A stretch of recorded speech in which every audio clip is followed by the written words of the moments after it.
لوگ اس دن کو دور سمجھتے ہیں جبکہ ہماری نظر میں وہ قریب ہے۔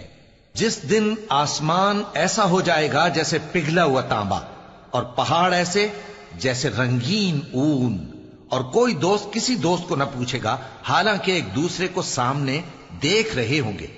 اس روز گناہگار چاہے گا کہ کسی طرح اس دن کے عذاب کے بدلے میں سب کچھ دے دے، یعنی اپنے بیٹے اور اپنی بیوی اور اپنے بھائی اور اپنا خاندان جس میں وہ رہتا تھا، اور جتنے آدمی زمین پر ہیں غرض سب کو دے ڈالے، پھر اپنے آپ کو عذاب سے چھڑا لے۔ لیکن ایسا ہرگز نہیں ہوگا۔ وہ بھڑکتی ہوئی آگ ہے، کھال ادھیڑ کر کلیجہ نکال لینے والی۔ وہ ان لوگوں کو اپنی طرف بلائے گی جنہوں نے دین حق سے اعراض کیا اور منہ پھیر لیا، اور مال جمع کیا پھر سینت سینت کر رکھا۔ کچھ شک نہیں کہ انسان کم حوصلہ پیدا ہوا ہے۔ جب اسے تکلیف پہنچتی ہے تو گھبرا اٹھتا ہے، اور جب ملتا ہے اس کو مال تو بخیل بن جاتا ہے۔ مگر نماز ادا کرنے والے جو نماز کا التزام رکھتے اور ہمیشہ پڑھتے ہیں، اور جن کے مال میں حصہ مقرر ہے، یعنی مانگنے والے کا اور نہ مانگنے والے کا، اور جو روز جزا کو سچ سمجھتے ہیں، اور جو اپنے پروردگار کے عذاب سے خوف رکھتے ہیں، بے شک ان کے پروردگار کا عذاب ہے ہی ایسا کہ اس سے بے خوف نہ ہوا جائے۔ اور جو اپنی شرمگاہوں کی حفاظت کرتے ہیں مگر اپنی بیویوں یا باندیوں سے کہ ان کے پاس جانے میں انہیں کچھ ملامت نہیں، اور جو لوگ ان کے سوا اور طریقے ڈھونڈیں تو وہ حد سے نکل جانے والے ہیں، اور جو اپنی امانتوں اور اپنے عہد و پیمان کا پاس کرتے ہیں، اور جو اپنی گواہیوں پر قائم رہتے ہیں، اور جو اپنی نماز کی پابندی کرتے ہیں، یہی لوگ جنتوں میں عزت و اکرام سے ہوں گے۔ تو اے نبی، ان کافروں کو کیا ہوا ہے کہ تمہاری طرف دوڑے چلے آتے ہیں، دائیں اور بائیں سے گروہ گروہ ہو کر جمع ہوتے جاتے ہیں؟ کیا ان میں سے ہر شخص یہ امید رکھتا ہے کہ نعمت کے باغ میں داخل کیا جائے گا؟ ہرگز نہیں۔ ہم نے ان کو اس چیز سے پیدا کیا ہے جسے یہ جانتے ہیں۔ پس مشرقوں اور مغربوں کے مالک کی قسم کہ ہم طاقت رکھتے ہیں، یعنی اس بات پر کہ ان سے بہتر لوگ بدل لائیں، اور ہم عاجز نہیں ہیں۔ تو اے پیغمبر، ان کو باطل میں پڑے رہنے اور کھیل لینے دو، یہاں تک کہ جس دن کا ان سے وعدہ کیا جاتا ہے وہ ان کے سامنے آ موجود ہو۔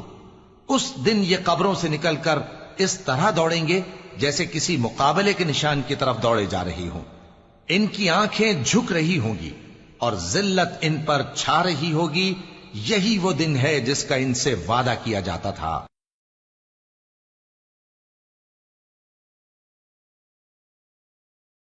اے پیغمبر، میرے مومن بندوں سے کہہ دو کہ نماز پڑھا کریں، اور اس دن کے آنے سے پیشتر جس میں نہ اعمال کا سودا ہوگا اور نہ دوستی کام آئے گی، ہمارے دیے ہوئے مال میں سے پوشیدہ اور علانیہ خرچ کرتے رہیں۔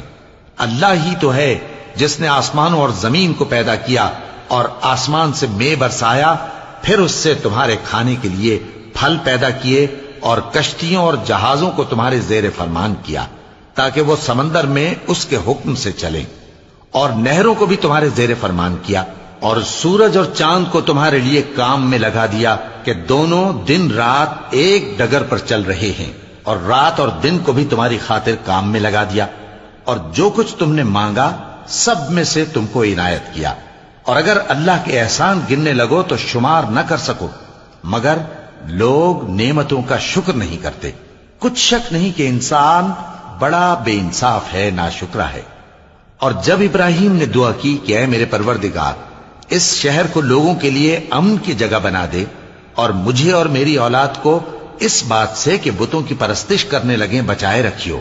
اے پروردگار، انہوں نے بہت سے لوگوں کو گمراہ کیا ہے، سو جس شخص نے میرا کہا مانا وہ میرا ہے، اور جس نے میری نافرمانی کی تو تو بخشنے والا ہے، مہربان ہے۔ اے پروردگار، میں نے اپنی اولاد ایک وادی میں جہاں کھیتی نہیں، تیرے عزت و ادب والے گھر کے پاس لا بسائی ہے۔ اے پروردگار، تاکہ یہ نماز پڑھیں، سو تو لوگوں کے دلوں کو ایسا کر دے کہ ان کی طرف جھکے رہیں، اور ان کو میووں سے روزی دیتے رہنا تاکہ تیرا شکر کریں۔ اے پروردگار، جو بات ہم چھپاتے اور جو ظاہر کرتے ہیں تو سب جانتا ہے، اور اللہ سے کوئی چیز مخفی نہیں، نہ زمین میں نہ آسمان میں۔ اللہ کا شکر ہے جس نے مجھ کو بڑی عمر میں اسماعیل اور اسحاق بخشے. بے شک میرا پروردگار دعا سننے والا ہے. اے پروردگار مجھ کو ایسی توفیق عنایت کر کہ نماز پڑھتا رہوں اور میری اولاد کو بھی یہ توفیق بخش. اے پروردگار میری دعا قبول فرما. اے پروردگار حساب کتاب کے دن میری اور میرے ماں باپ کی اور مومنوں کی مغفرت کیجو. اور مومنوں یہ نہ سمجھنا کہ یہ ظالم جو کام کر رہے ہیں اللہ ان سے بے خبر ہے. وہ ان کو اس دن تک مہلت دے رہا ہے جبکہ دہشت کے سبب آنکھیں پھٹی کی پھٹی رہ جائیں گی اور لوگ سر اٹھائے ہوئے میدان قیامت کی طرف دوڑ رہے ہوں گے. ان کی نگاہیں خود اپنی طرف لوٹ نہ سکیں گی اور ان کے دل مارے خوف کے ہوا ہو رہے ہوں گے. اور لوگوں کو اس دن سے آگاہ کر دو جب ان پر عذاب آ جائے گا. تب ظالم لوگ کہیں گے کہ اے ہمارے پروردگار ہمیں تھوڑی سی مہلت عطا کر تاکہ ہم تیری دعوت توحید قبول کریں اور تیرے پیغمبروں کے پیچھے چلیں. تو جواب ملے گا کیا تم پہلے قسمیں نہیں کھایا کرتے تھے کہ تم کو اس حال سے جس میں تم ہو زوال نہیں ہوگا؟